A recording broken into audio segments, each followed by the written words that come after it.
looks like we're all here. I am going to call the meeting to order for this council on February 22nd, and I can confirm that we have quorum and that everyone's present. And I can also confirm that everybody has been circulated their mover and seconder motions. And welcome. So I have a resolution moved by Councillor Wiebe and seconded by Councillor Armour. Be it resolved that the regular council meeting agenda dated Monday, February 22nd, 2021 be adopted as printed and circulated. All in favor? And that carries. Are there any disclosures of pecuniary interest? Seeing none.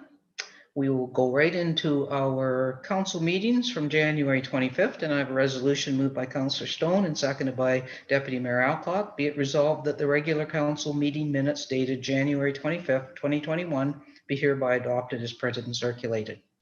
Questions? All in favor? That carries. And we have reports from committees, and we will start with the BIA Board of Management, AGM. Councillor Stone.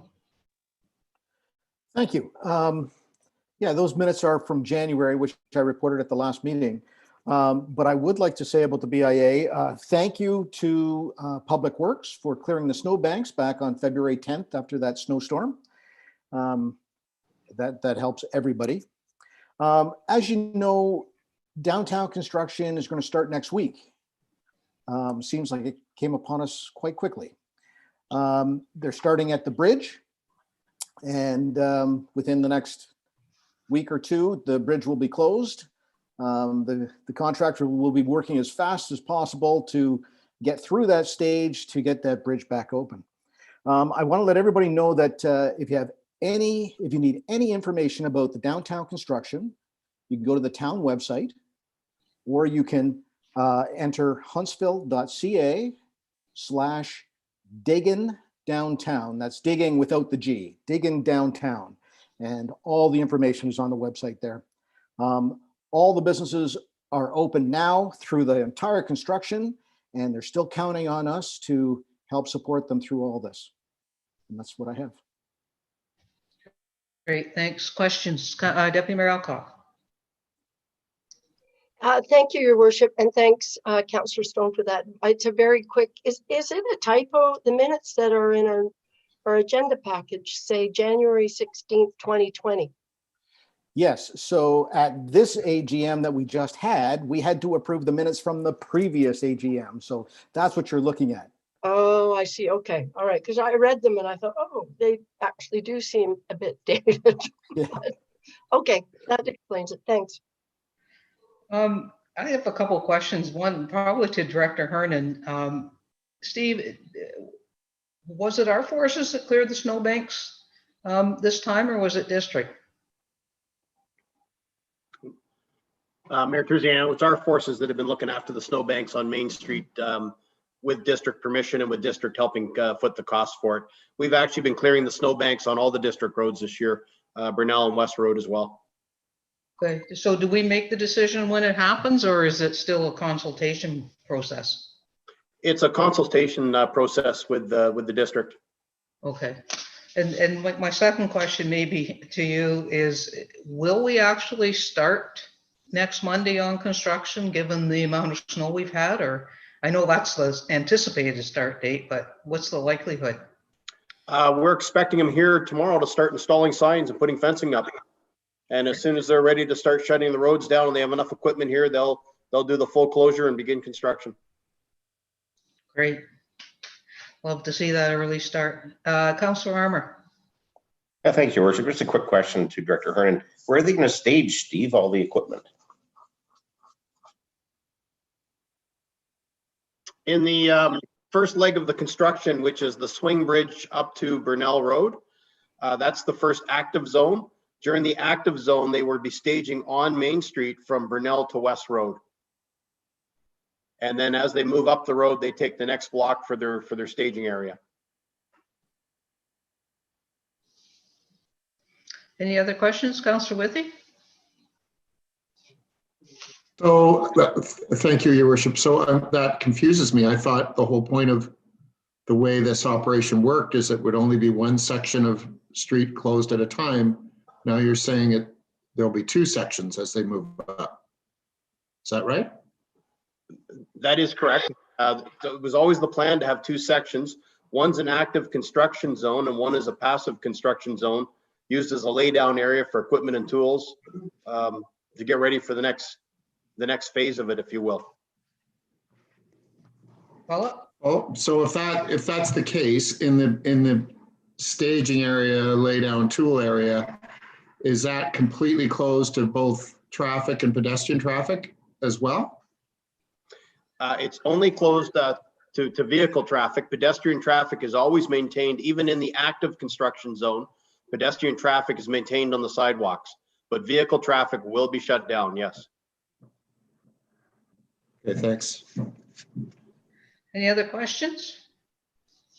Okay, that's great. Those minutes were for information. And the next is the Huntsville Public Library Board. And the library basically is still operating with a to-go service.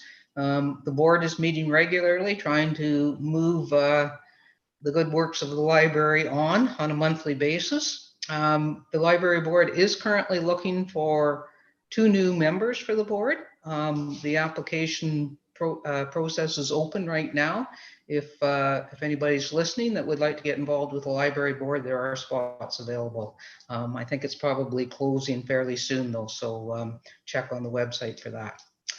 Any questions about library? Deputy Mayor Alcock. Thank you, Your Worship. Just quickly, so the library board is looking to rent out the annex. Are they looking for a long-term renter, or is that? Yeah, they're looking for, they realize that in all likelihood, they're not going to be able to do many short-term rentals through the year 2021. So they're looking for somebody that might be interested in the space at least for a year lease, maybe a 6-month lease, maybe a year, maybe longer. It was also determined that the rental revenues that they were generating from the annex space was not even covering the expenses of having it. So they're looking for a model that might work better. Okay, perfect. Thanks. Councillor Fitzgerald. Thank you, Your Worship. Maybe we should ask Director Hernan to reach out to the construction company and see if they need to use it for an office. I wonder, Steve, do they have one yet? Or Through you, Mayor Terziano, I'm not sure what they finally located for an office, but I'll certainly bring it to their attention that it's available. great, thanks. Committee of Adjustment, Councillor Stone. Yeah, I don't usually have much to say, but this past meeting, we had 3 applications to deny. Staff's recommendation was to deny the applications. And there was a lot of public input on 2 of them. And so those 2 controversial ones were absolutely, they were withdrawn just before the meeting. So there were great concerns over a few things, and I don't know that they will be coming back. That's all. Questions, Council?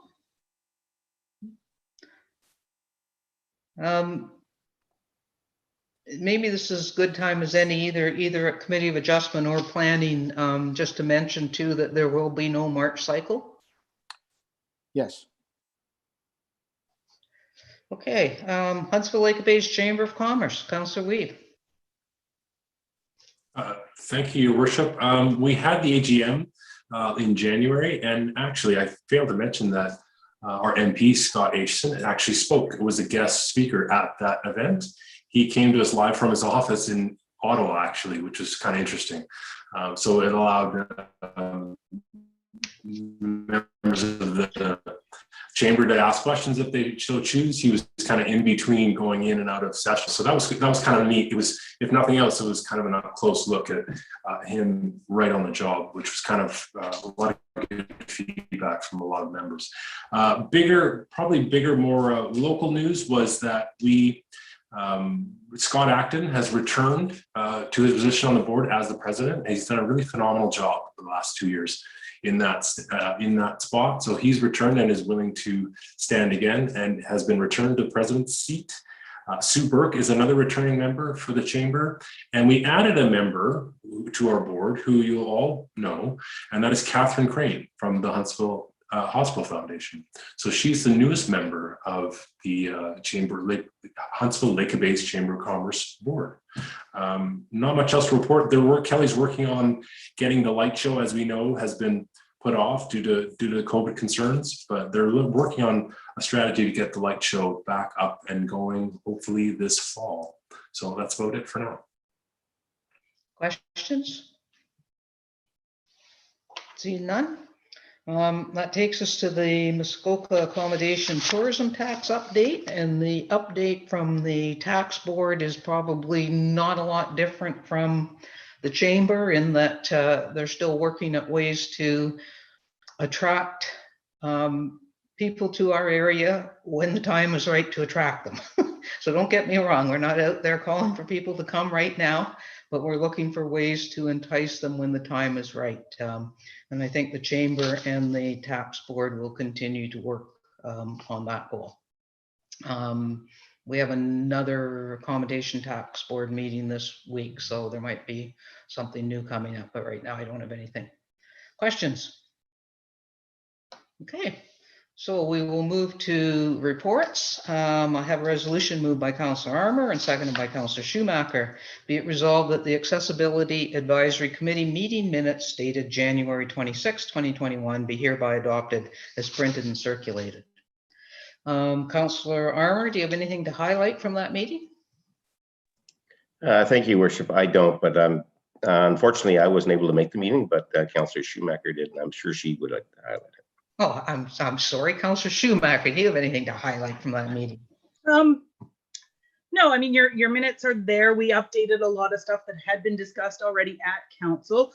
A couple of the things, though, is we are, again, wanting to focus on the checklist that had been developed through Development Services and the Planning Department.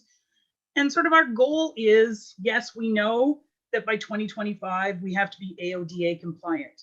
But as a town of Huntsville, we want to see sort of exceed those standards. We want to see that people who live with disabilities have a way to be able to maneuver through our town in the best ways possible. So not only do we want to just meet those standards, we want to exceed them. So it's looking at that checklist and sort of with that sort of mind's eye of how do we make Huntsville better, more inclusive, more welcoming, and a place that everybody can get to where they need to go. So that was sort of our goal with the checklist to move forward in that. I know we had talked a bit, or we're going to talk a bit about the O fountains, and I think Deputy Mayor Alcock might have a bit of an update on those as far as they don't quite meet some of those exceeding standards that we do want to see for accessibility in our town. So we are looking at some different options with the BIA and with not just having something being barrier free, but also being able to exceed that standard and be something that anybody can access. Okay, thanks. Questions, Council? Councillor Stone. I'm just wondering, so I know AODA full compliance by 2025. Now that criteria must be set out quite clearly. And do we know how close we are to achieving that? I don't have an answer to that. I mean, as we go through everything that we do, right, with the in our checklist with our planning departments, when there's new builds going on, we do have someone that goes through and does site inspections and looks at all of those things. So to make sure we are meeting the standards as far as what's in place for now. I'm thinking that might be either to Director Maxwell, Director Ernan. Each area is going to have their level that they have to meet, right, within the AODA compliance for 2025. As a town, how close are we?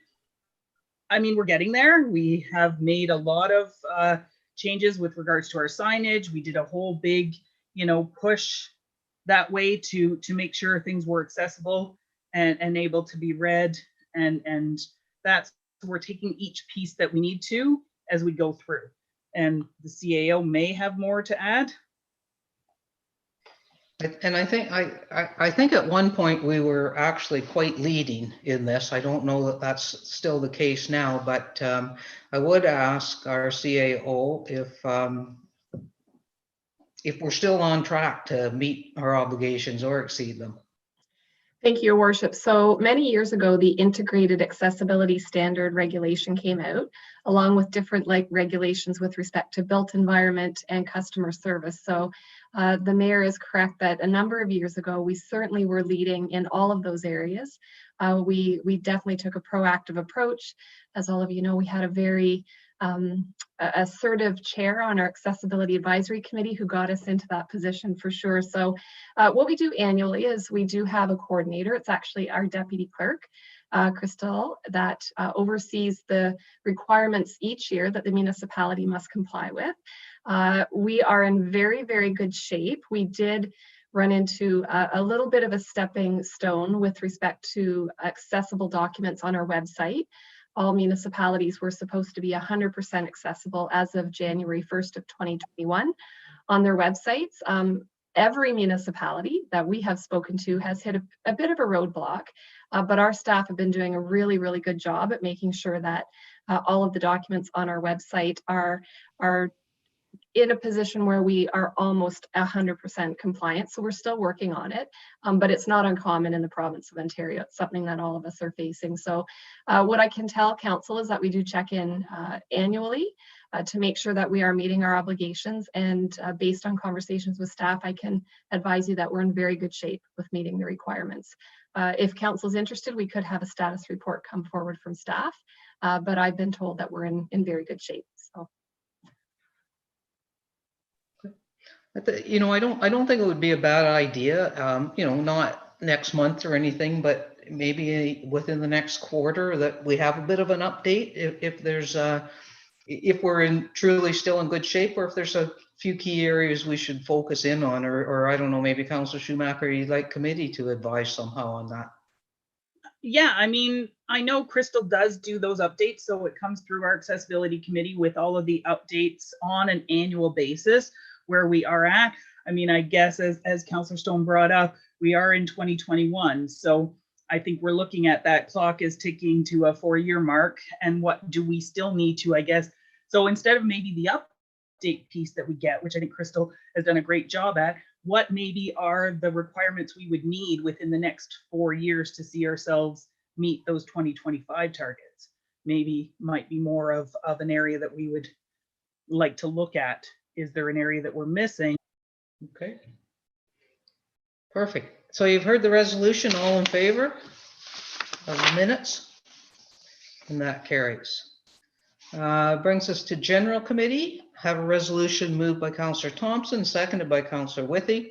Be it resolved that the General Committee meeting minutes dated January 27th, 2021, and the recommendations contained therein be hereby adopted as printed and circulated. Questions on the minutes? All in favor? And that carries. Planning Committee. I have a resolution moved by Deputy Mayor Alcock, seconded by Councillor Fitzgerald. Be it resolved that the Planning Committee meeting minutes dated February 10th, 2021, and the recommendations contained therein be hereby adopted as printed and circulated. Deputy Mayor Alcock, something to highlight there? I can be brief. We had 2 proposed zoning bylaw amendments, the first of which we deferred until our next planning meeting. It was like Councillor Stone suggested, it was recommended by staff that it be denied, and we thought there was some room for further discussion, and so that's why we deferred that one. The second one we approved, and it was for the creation of 3 new residential lots on Golf Course Road. We heard one site plan application and approved it at 295 Highway 60, which will result in the addition of 4 new condominium buildings. Interesting with that, we also had some input, public, a couple that delegated, even though it wasn't a public meeting, and lots of good input from them. And so committee asked that further discussions that take place between the developer and our staff with respect to complying with the conditions, that the couple be kept informed about what's going on. There's a good answer on that. Then Richard Clark gave us an update on our staffing situation, and which everybody knows, we lost and we said farewell to one of our senior planners who's been with us in that position for at least 4 years, if not 5, Curtis Sabret, who is leaving the town of Huntsville and starting work with the district of Muskoka. So we said farewell to him, and then hopefully we will have a replacement for him in the very near future. And that was one of the reasons why, due to staffing, we decided not to hold a planning committee meeting in March. And finally, I will say that Councillor Weeb did a little bit of an update or a briefing on the work that he's doing looking at alternative housing solutions. And so it was interesting, and I've been fortunate to have a couple of conversations post then, and I understand that he will hopefully be bringing a report back to all of council in sometime in the next couple of months. And with that, that's my report. Great. Thanks for that. And just a little bit further, our Director of Development Services has been tied up with the NELPAT hearing for the better part of a month now. As Deputy Mayor Alcock mentioned, we are down a staff person who has left for another job. We are also down another staff person. So we're actually down to, as far as planners go, our manager of planning, which is the reason that we're not having a cycle in March is because we actually don't have any staff to process the applications. So as those applications come in, the people are being notified that their applications will be going to April. So if council hears complaints or concerns from people, there's not much we can do about it. When the perfect storm arrives all at the same time, there's not much we can do. So as soon as we get those positions replaced and back up to full staff, we'll get all of those applications processed in April. And without putting you on the spot, Director Maxwell, is there anything else you would want to add to that conversation? Thank you, Your Worship. No, that's perfect. Thank you. And I would just hope that everyone, all the members of the public, are understanding in our situation right now, but we are working on it. And our support staff, our admin staff, is doing a heck of a job trying to deal with the applications and the applicants as they come in too. So if you need to talk to somebody because somebody's contacted you, reach out to Sam or Julie. They will at least help get you information you need on any applications. Deputy Mayor Alcock. Thank you, Your Worship. I just wanted to add to that exactly, and thank you for saying that. I have responded to a number of people who have asked me about various issues and things like that. And I have responded more than once about, we are short-staffed at the moment and things will get back up and running, in the near future. So I think it's good that you publicly mention that. It's that's the way it is. Okay, all in favor of the minutes? And those carry. All right, we are to reports, and our first report is the Municipal Modernization Program, intake number 2. I have a resolution moved by Councillor Withey, seconded by Councillor Stone. Be it resolved that Council support the submission of an expression of interest through intake 2 of the Municipal Modernization Program for the completion of 1, an accounting software implementation as the project lead, And 2, a fire services master plan review as the project partner. And further, that the treasurer be delegated the authority to submit information required through the expression of interest application, including the municipal attestation form. Julia, you're here. You want to speak to that? I need to put some more light on. You go ahead. Okay, so the report before you is just to provide an overview of the municipal modernization funding and to obtain support from council to proceed with those expressions of interest. So there's, as our mayor indicated, there's 2 projects that we're looking at.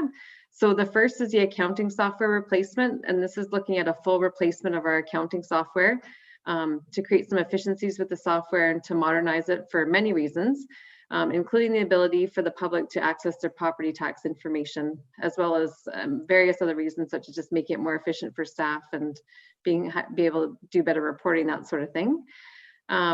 This project, we're looking at being the lead. So Huntsville would be the lead on this project with the Township of Muskoka Lakes as a municipal partner. So with this one, we're trying to find partners for it because it's something that the province is looking for, that we're looking to create some efficiencies with these projects. The second is the fire services master plan, which would review the services provided by each municipality. So this would be the Township of Lake of Bays leading this application. So they'd be the lead, and Huntsville would be the municipal partner.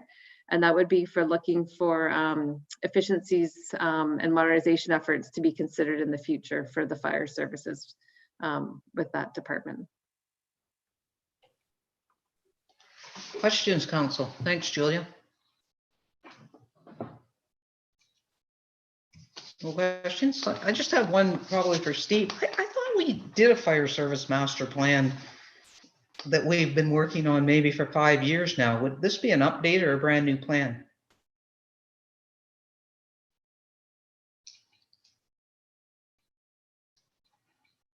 Steve, are you there?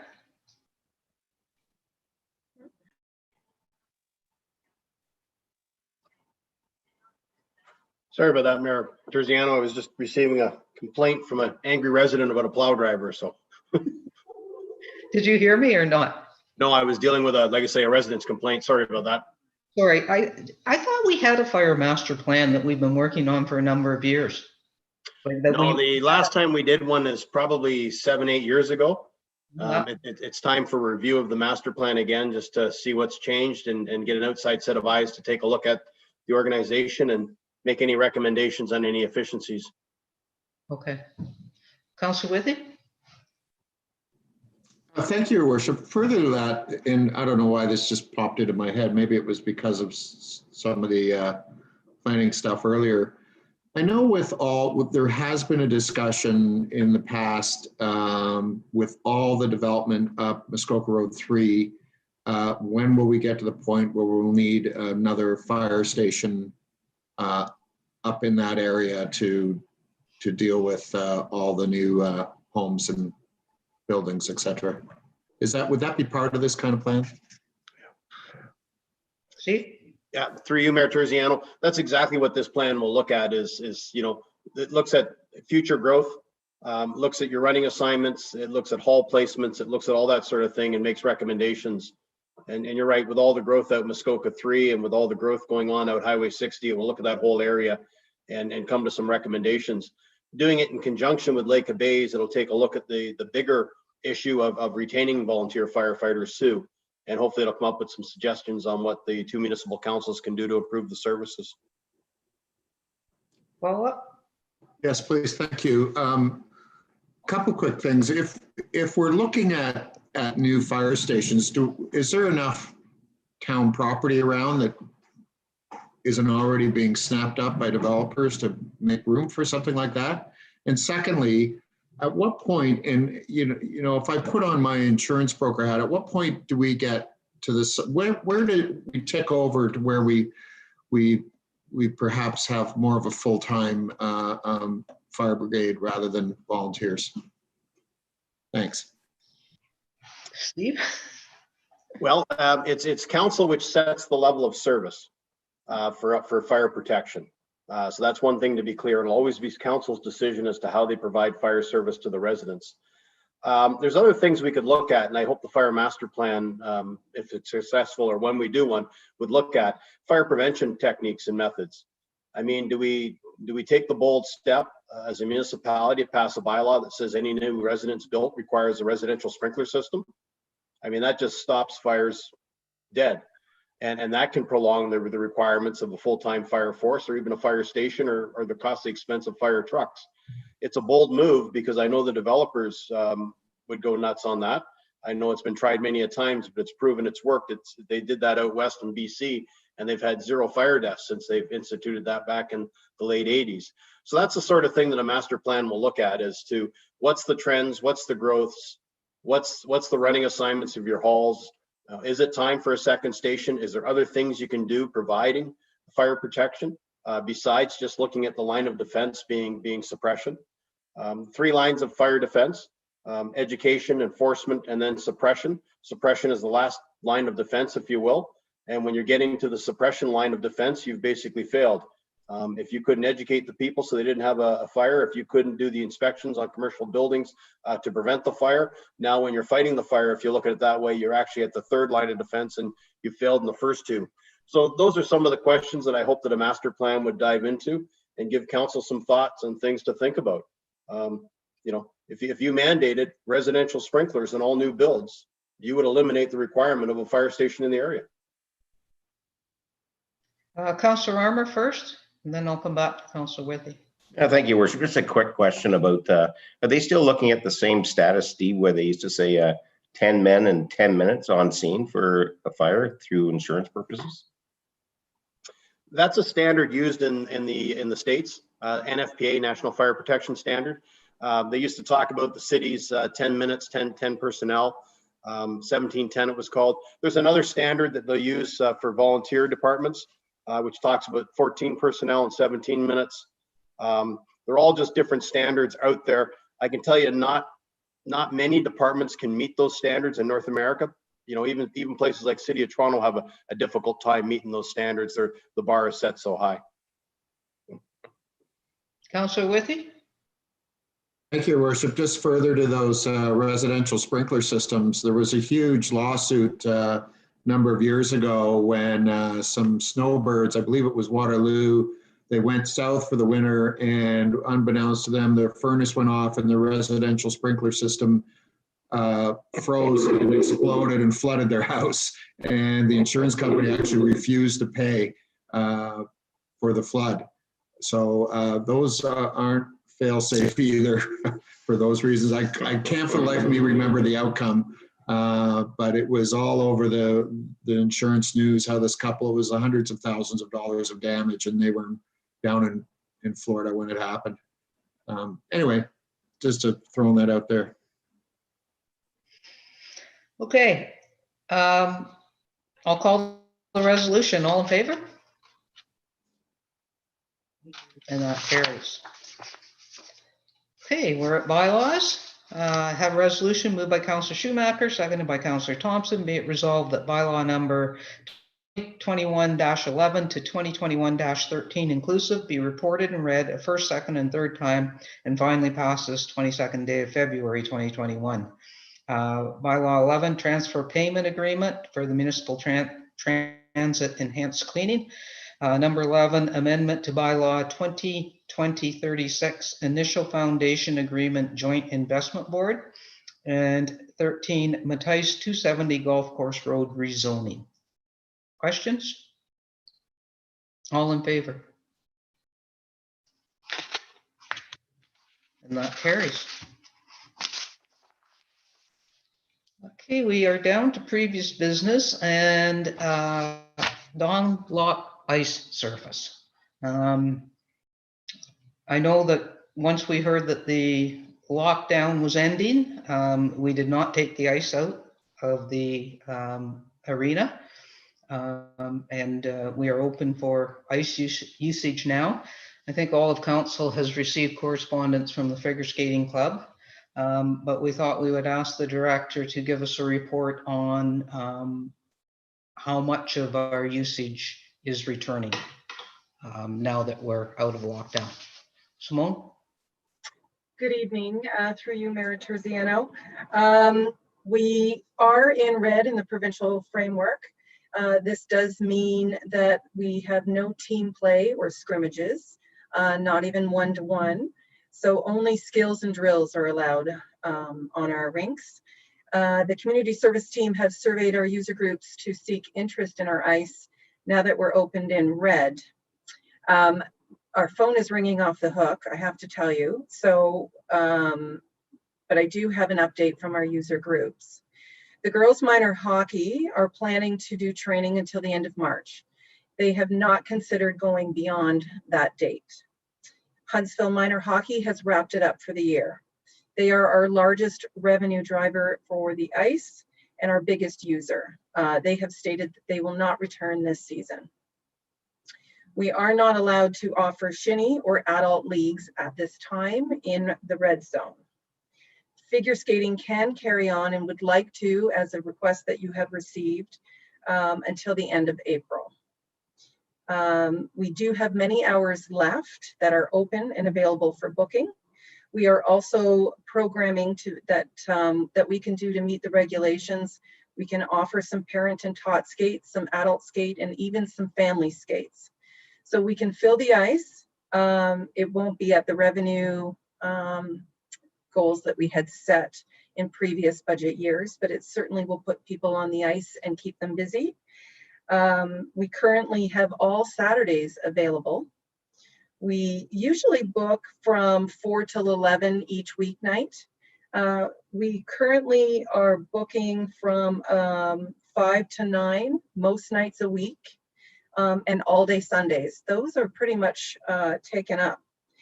But the hours between 9 and 11 are usually our adult leagues. And so because they can't play, we're closing up a little early. We're closing at 9 because we're not using the ice after 9 o'clock. Most of our Sundays are booked, I said that, and all Saturdays currently are open.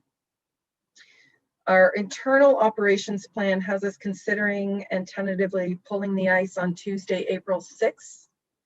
That is after the long weekend for Easter. We do have ice sold on the Sunday. We are closed Friday and we are closed Monday. So Tuesday, the 6th would make sense. And this timing is due to, it's our usual time of year, but we usually work around the Knights of Columbus tournament, the figure skating and the Otters games. Which are not taking place currently. So we are suggesting our tentative operations plan would have us pulling the ice on April 6th. The cost of keeping the Dawn in for an additional 30 days with the ice skatable, with all the lights on and the refrigeration and the plant running, we're at about $66,000 for an additional 30 days.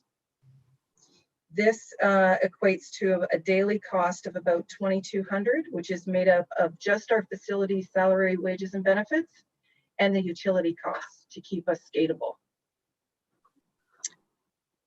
So that's a bare bones estimate. We've had to estimate those numbers, but certainly when we estimated the $4,200, that was with all the lights off, no staff there, not looking after the ice. You know, the ice was a little bit jello-ish, I'm going to say. So for keeping the extra time, there is a cost, and that is not in the budget. Our current forecast for the next 41 days, starting today, February 22nd to April 5th, our forecasted revenues are at $22,500 currently booked today. A similar 41 days in the past has showed us a revenue of $36,400. As I said, the phone is ringing off the hook. We are taking private bookings. We are meeting the needs of our community in terms of programming and rentals. And I'm here to answer any questions that you might have. Okay, Councillor Withey. Thank you, Your Worship, and thanks, Simone. That was a great report. You mentioned when you had numbers for an extra month being April, but did I hear wrong that the actual scheduled ice out date is into April? What was the date you said right at the beginning? Sorry. Mayor Truziano. Our plan is to have the ice removed on April 6th, which is right around that time that we usually do it in our So operation. you actually blipped out as soon as you said the number. I didn't hear it. April 6th is a Six. Tuesday, and we Okay. plan, that is our operation tentative plan at this point in time. Some years we do it a little bit later because of those other three events, the skating carnival, the Knights of Columbus, and the Otters. We're going to back it up a little bit more, but I know that the figure skating has asked to stay in. Councillor Schumacher. Thank you. With March break now being the week of April 12th, would we want to consider extending it till the 19th?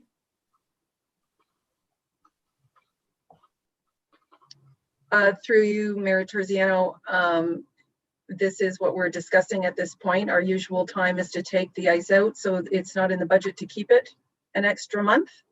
But they have moved March break for families to April. We are going to attempt to run a day camp, for that March spring break, I guess we're going to call it. And but between now and then, there's certainly opportunity for families to rent the ice, for some drop-in family skating.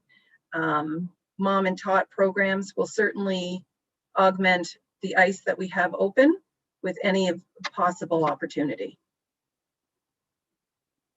Councillor Armour. Thank you, Worship, and thanks, Simone. Great report. As Councillor Schumacher stated, that with March break or April break now extending, and you say your phone's ringing off the hook, I think that's great news, actually.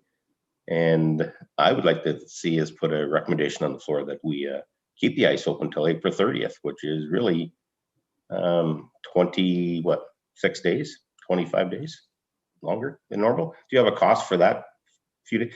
Or what would it cost to take the ice out? There's got to be a cost to that too. Through you, Mayor Terziano, it's $6,000 to take the ice out. We do already have that in the budget. What we don't have in the budget is the extra 30 days of utilities and costs and staff time to leave it in that 30 days. Councillor Armour, follow up?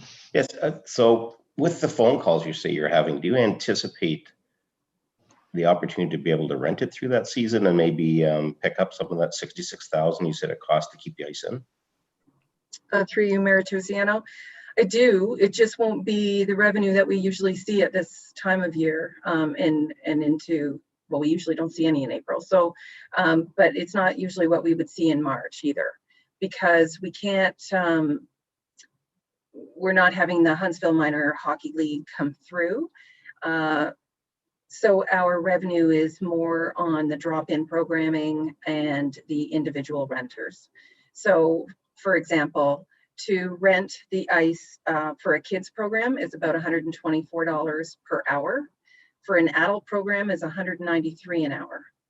So with these one-offs and trying to fit them in, certainly the revenue may not be what we've seen in previous years in a month of March or February.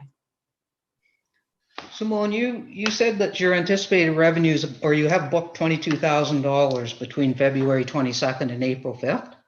What's your anticipated revenue from April 5th to the end of April? Do you have any bookings outside of figure skating? And if not, how many hours a week does figure skating book?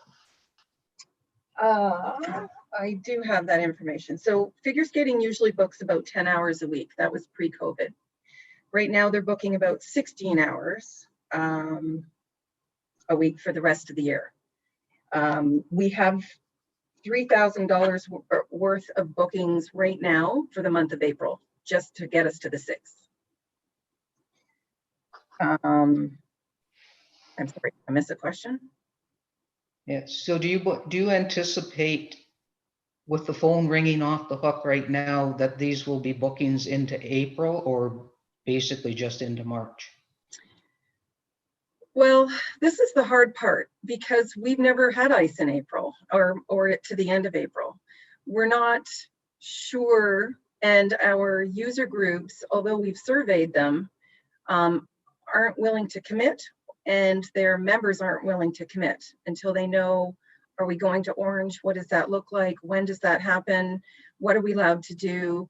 Maybe I have other things I want to do. We're not sure we want to do. We want to commit. So if we were to put a date on our ice coming out, we'll just answer the phone and work around it.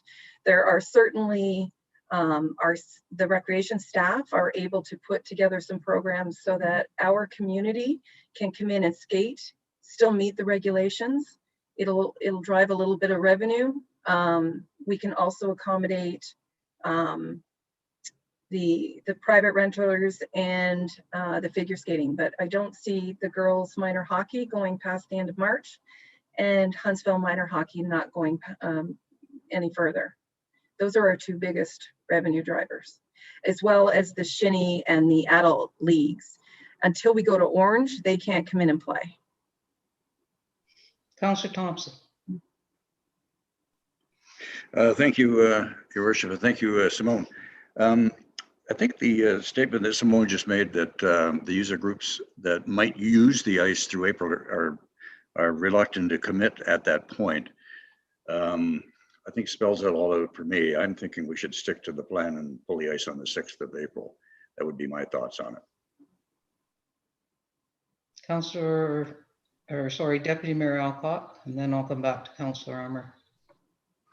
Thank you, Your Worship, and thanks for your report, Simone. It's a moot point, but you gave us a cost to go past and for 30 days, and it's really 24 days, right? Because if we're already planning to April 6th and April goes to the 30th, so does that make a difference in expenditures if it's 24 days versus 30, or moot point? Through you, Mayor Terziano, it's I mean, these are estimates. We have to, we've done the best that we can to narrow it down on utility costs. Wherever we can save, we will. So in most instances, we're on a weeknight, for example, we are closing at 9 o'clock, which we've not done in the past. You know, we've usually been open until 11. So this was an estimate based on the information that we have. Okay, thanks. Councillor Armour. Thank you, Your Worship. This might be a question for Julie, or possibly the CAO. The COVID money that we've received, this is not exactly what this money is for, to offset things like this, to get our people out of their homes and into our community halls or into our centennial centers to skate and get some exercise.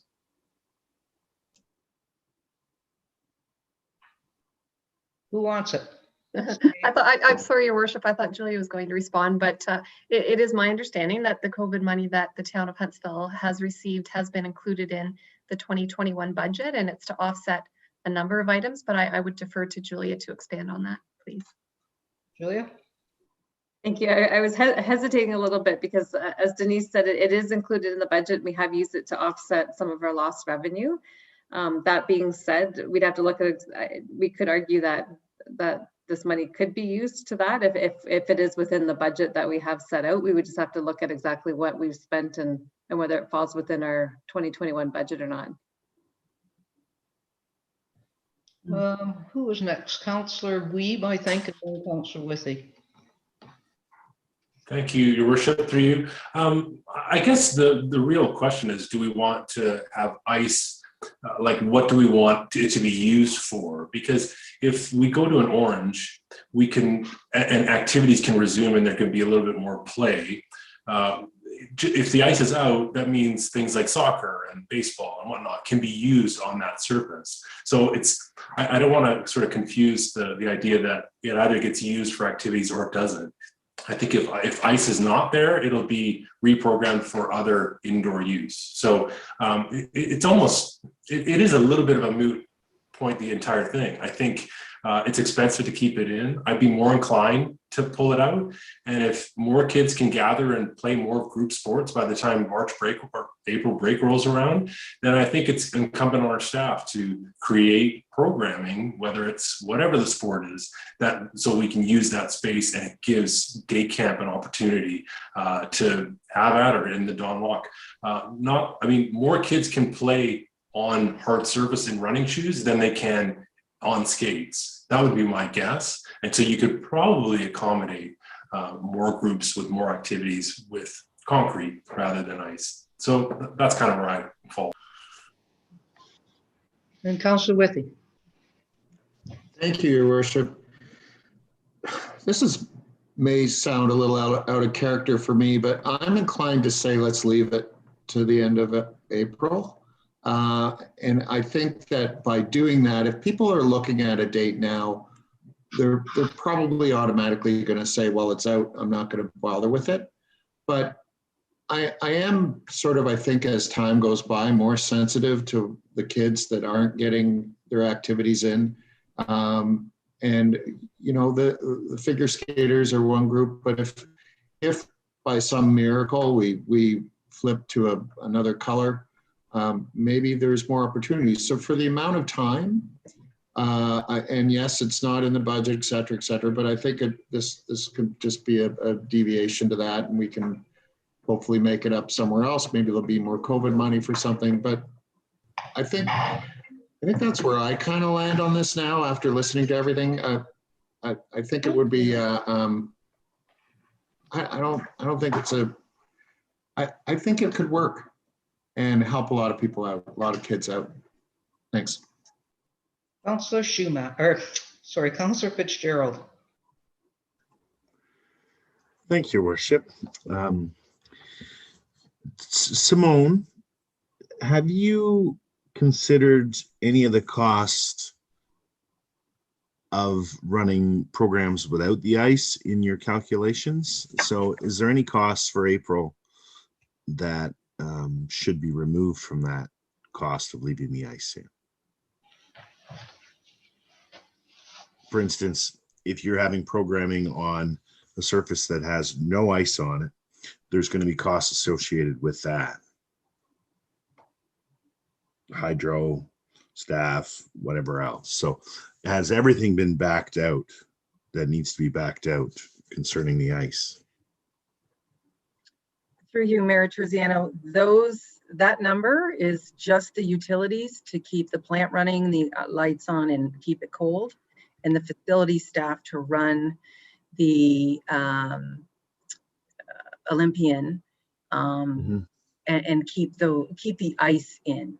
So what it hasn't incorporated is the building lights and the staff cleaning time, and those things will still happen. So in terms of looking to our community of what else, we have already had inquiries from baseball, soccer, lacrosse. I mean, we're talking to those groups. We still don't have hard dates. What we're trying to do is figure out, you know, where we're going. We do have the floor in the Jack Arena right now, and that is what we're looking to open up next for those user groups to be able to bring in pickleball, baseball, softball, tennis, I think wants in. We have those groups. So certainly we've talked about doing a running track indoors, and that would be the spot for people to run rather than walking on the track. We'll keep the track to walking. We are relooking at things so that we can make use of whatever facility and infrastructure that we have and make it available to our community. Thanks, Simone. Just to follow up, that's very thorough, and I love the report. Thank you for all your useful information. Thank you. Councillor Stone. Given that we've just come back open in a limited manner, and there's still a lot of time between now and April 6th, would it be prudent for us to wait to make the final decision on whether we extend it beyond April 6th until the next council meeting? The colors will be changing. We don't know where we'll be. We've learned to change on the fly as it is. Let's give it some time, see if the demand is there and continues to come in, and we still have time to wait till March to do that. I think I'm going to make a suggestion here, similar to what Councillor Stone's talking about. That the thing is the figure skating club, they want to register their kids for a 10-week program. And that's why they need the end of the month. But if we don't have any more usage than their 16 hours a week for that month of April, we really have to weigh the benefits, both from a cost perspective and also from the number of people that are being serviced by that area. There could be a lot more people on dry land than 16 people. But if figure skating can compromise and run a registration that says you're going to get 6 weeks, we've got an option for 10 weeks. And if we don't get the 10 weeks, you get your refund or you don't pay until we know. And that gives us until March to determine whether or not we can rent some more ice in April. And if we can keep it in, it's easy to do. And if we can't get any more use other than the 16 weeks that figure skating wants, then maybe we have to say it doesn't make good sense. And I know figure skating has to come to the table with a compromise to try to register for 2 different timeframes in order to do that. But they may get their 10 weeks if we can sell the ice. Councillor Fitzgerald? Thank you, Your Worship. I think that's a great idea. I guess we should probably defer to Simone in regards to, does that present scheduling issues or create difficulties in ice removal? Or is that doable? Through you, Mayor Truziano, very doable. I mean, we turned on a dime. So we've learned to pivot, change, we can reschedule. It's all doable. Deputy Mayor Alcock? Thank you, Your Worship. I just wanted to add my support to that. I think that's a great idea. Councillor Thompson? Thank you, Your Worship. Yes, I would agree with that as well. I think that makes good sense. And if, as Simone says, they can pivot on a dime, more power to her, and we can make that decision later on. So, yeah, I think that's a good idea, Your Worship. Councillor Armour? Yeah, thank you, Your Worship. I just wanted to thank Simone for bringing up the fact that the Jack is still available for baseball and soccer and pickleball and all that stuff. My question is, we talked about April 6th, we're taking the ice out. How long does it take before the floor is actually ready to be used again after you take the ice out? Through you, Mayor Truziano, I do believe that we need 24 hours notice, and then we need at least a week, 5 days. Follow up for that. So actually we're 5 days. So actually we're now down to probably 19 days that would be open in April to keep the ice in, and then 5 days into the next month. Okay, I can support going till March and revisiting that then. I think you know, we'll have a meeting in March about the same date. I think the 22nd of March is probably our council meeting, which still, you know, has more than 2 weeks of the season left. And if the staff at the Summit Center can sell that ice in April, then it'll be a no-brainer. We'll just leave it in until the program's finish. So get the sales staff on that. Councillor Schumacher. Through you, Your Worship, and yeah, thank you, Simone, for the report. I do agree. I think this is a good sort of option for us, because I think people want to, as Simone has said, some are sort of just waiting to see where we open up. Also, I think people are going to wait and see what our April looks like, because if our April is pouring rain, then people are going to want to be doing stuff indoors with the ability, whether it's on a floor in the Jack or ice skating in the Dawn. Either options available possibly for them. But if it is nice, we probably aren't going to see as many people inside. I see our clerk has joined us, so I'm guessing that I've said something wrong. Tanya? Not at all. I was just have a motion prepared. I didn't know if you want to look at it and see if it is what is the will of council.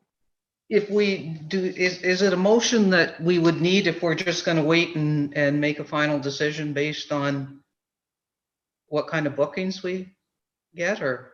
The motion, Mayor Terziano, is directing staff to come back with costs for the extension from April 6th to the 30th. I think we know those costs. That's already been presented. So I think all we want to know is if they can book some more ice time in April, and if they can, then we'll direct them in March to leave the ice in. Okay, if would you like me to put this up on the screen and we can craft it? Is that okay? Yeah, I don't think we need it. I think they've already presented those costs to us. Okay, you don't want council doesn't want a motion for this matter? I don't think we need it. Okay, I mean, we're proceeding as normal. Our ice would come out on April 6th if we can't make some bookings in April. okay. Councillor Thompson. Thank you, Your Worship. Question 302, Simone. So Simone, if the ice is left in until the end of April, and it takes another week before the floor is usable, does that impact on other users like lacrosse or anything like that? Does that impede on the start of their season or their scheduling? Through you, Mayor Terziano. Actually, the lacrosse group does usually use the jack. They use the jack floor, so it's open and available for them whenever they want to get started.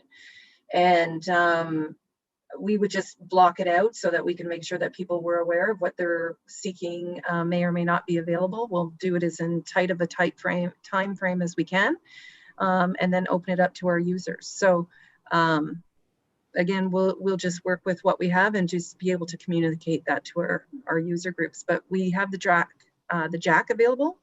So most of those users are knowing that that's there and available for them as early as they get started. They just need to let us know.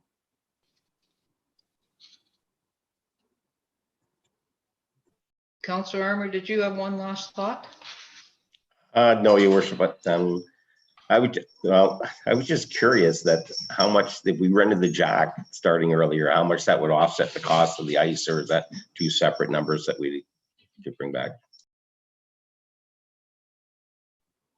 Through you, Mayor Terziano, we can certainly report on what we've been able to attain in revenue on the jack floor, and also indicate what we have booked for the month of April and then beyond. So if we're working with a couple of dates here, we can take some tentative bookings as well and be able to report back on those numbers. Okay, is council comfortable enough to move on? Okay. Under new business, we have a motion prepared to support the a resolution to send off to our other levels of government to support the reinstatement of passenger rail service to the north here. It's a long resolution, but it's in your package. I'll read it anyways. Moved by Councillor Fitzgerald, seconded by Councillor Wiebe. Whereas the Northlander passenger train operated by Ontario Northland Transportation between Toronto and Cochrane was discontinued in 2012, and whereas the City of North Bay passed resolution number 2021-28 stating that reliable and affordable passenger rail transportation in our area and other areas of the north is essential infrastructure for economic development of our resource-based industries, tourism, and access to healthcare. And whereas the Town of Huntsville Official Plan, Section 3.141 and 3.142 recognizes the importance of and will encourage the rail system for passenger movement. And whereas Premier Ford made a campaign pledge during the 2018 provincial election to restore the Northlander, and whereas the province released the Northern Ontario Transportation Plan on Thursday, December 10th, 2020, which referred to the return of the Northlander, but does not include a timeline for the resumption of service. Now therefore be it resolved that the Town of Huntsville requests that the Premier Ford and the Honourable Carolyn Mulroney, Minister of Transportation, to restore passenger rail prior to the 2022 provincial election, and further that a copy of this resolution be forwarded to the Federation of Northern Ontario Municipalities, the City of North Bay, MP Scott Aitchison, and MPP Norm Miller for their endorsement and support. And further that the Town of Huntsville support the City of North Bay in asking the federal government to assist in funding the annual expenses of the Northlander and the Polar Bear Express as they provide a valuable connection to the James Bay coast. So it's timely that we have this resolution tonight. I spent an hour on a call with the Ontario Northland today. And part of the message was everything we can do to lobby for the return of this service helps them to get it there. They've been working for quite some time. They think our request to the federal level of government for funding will help. And of course, asking the Premier to keep his promise and get it done before the 2022 election. We know we've got lots of passionate rail people that have been fighting to get it returned here, and many that believe it's going to happen. So that's why this resolution's here. And if there's any questions,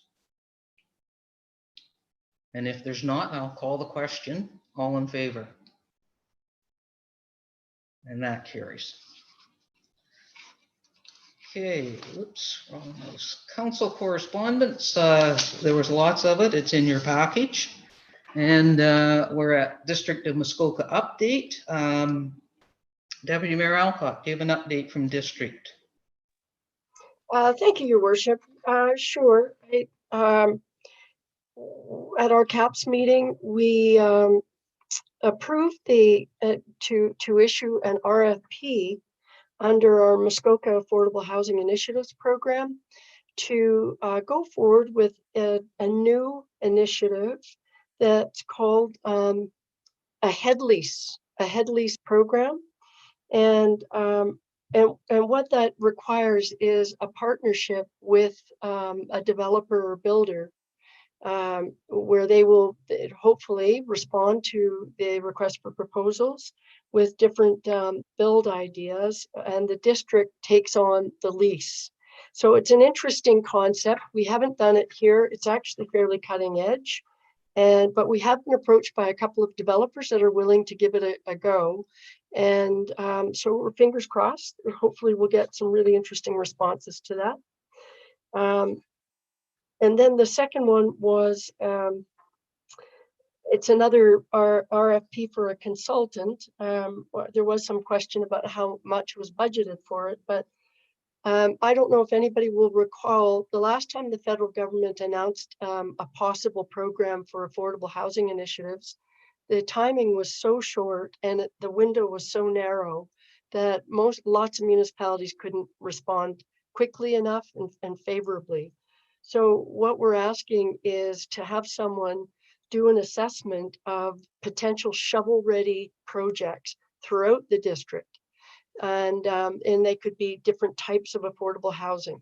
So the purpose of that is the next time we're asked for something like that, we actually will have a couple of potential projects that we could proceed with quite quickly. So that was good. And then the third housing one was, this was in response, Chair Klink and our Commissioner of Community and Planning Services and I met with our MP, Scott Aitchison, and to talk about ways that we might have the federal government, we might lobby the federal government and get them to look at the good work that we have been doing in Muskoka or the problems that we're having. So it was agreed that Chair Klink would follow up with a letter to both our MP as well as to Federation of Canadian Municipalities. And we're hopeful that, in fact, we might be able to get the parliamentary secretary to do a virtual meeting with us. So that is really exciting. And the other thing that I thought I would highlight, which everybody will, is we went through our budget process and we approved staff recommendations to go forward for our committee of the whole budget meeting on Friday. So I think that's my report. Okay, any questions? Seeing none, we will move on to Councillor Withey and the Health Services. Thank you, Your Worship. As Deputy Mayor Alcock mentioned, it was budget time. It's budget time at district, so a lot of the meeting was about that. There was a brief conversation about Fairburn moving ahead to get that switched over as quick as possible into the district's hands for moving that project forward, which was I believe it was a unanimous vote to do that. So that was a really good thing to have happen as well for us. So usual discussions about COVID and the pines and nothing really new to report. The pandemic's still raging on and we're still dealing with it as best we can. Thanks. Questions? Councillor Thompson, Engineering Public Works. Ian, thank you, Your Worship. Yes, indeed. And as mentioned by Councillor Alcock and Withy, most of our meeting was dealing with budget issues. And so on a high level, we looked at the 2021 draft tax supported operating budget and the 2021 draft capital budget forecast. So on a high level, the net levy increase we're looking at is if you look at the website, you'll see 4.32%. I think there was some adjustments made at the end of the meeting, so it might be more like 4.37%, but in the vicinity of $1,314,000 increase this year. Capital budget for 2021 is $21,936,000. Our 10-year capital forecast is 192 million, and the net reserve contribution for 2021 is 21,700,000 for this year. And of course, we know that as has been mentioned by Councillor Stone earlier, we have Dig in Huntsville starts March 1st. That's next week. There are 9 projects slated for Huntsville in 2021, including Main Street and the Swing Bridge. And in the 10-year forecast, and I don't have dates on these, but these are in the 10-year forecast for capital projects for the town of Huntsville. Muskoka Road 2 from King William Street to Shea Road, and then Muskoka Road 2 from Highway 11 to Silver Street, and Muskoka Road 3 from Lawrence Street out to Highway 11. And as probably some of us would remember, it's been probably 30 or more years since that stretch of Muskoka Road 3 or Main Street West from Lawrence Street out to Highway 11 has been done. So it's held up pretty well, but it's showing signs. So it needs some work. And that's my report. Oh, and if anyone wants specifics, they can go to the district website and everything is laid out there in nice form. Thank you. Thanks for that. Any questions of Councillor Thompson? Okay. And I had the Finance and Corporate Services Committee meeting, which was about 4 hours long, and all we talked about was budget. And not surprisingly, with an $81 million budget, there was lots to talk about. I don't think we made any cuts to it, but I think each department has gone through theirs. We will have a committee, the whole meeting this Friday morning, where we go through the entire budget, and hopefully that's where we make a few reductions. We had district council meeting, about 5 hours long that was, and I think the only thing we really did after numerous quite a bit of discussion was pass the master plan for the airport. I think we probably had about 10 hours of meeting just to pass that plan. So other than that, there was the Municipal Modernization Committee meetings, and I don't even want to talk about them because that's all we do is talk and never come up with anything. So we have one more kick at the can in March on that one. So I'm guessing there's no questions because I don't think I really said anything. Okay. We have a virtual flag raising coming up for Scouts and Girl Guides, February 16th to the 23rd, and you can find that on our website. And I guess that takes us to the COVID update, and let's just say no news is good news. I have no COVID update tonight. It's better that way. We have a closed session issue tonight. So I have a resolution moved by Councillor Schumacher and seconded by Councillor Thompson. Be it resolved that the next portion of the meeting be closed to the public commencing now at 6:44 p.m. For the purpose of considering the following matter pertaining to the following section under the Municipal Act, Section 239(2), personnel matters about an identifiable individual, including municipal or local board employees. Confidential report HR 2021-02, the Director of Community Services. All in favor of that? And that carries, and you guys know the drill. We log out and log back into closed session. See you in a few minutes.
Okay, we're all back. Perfect.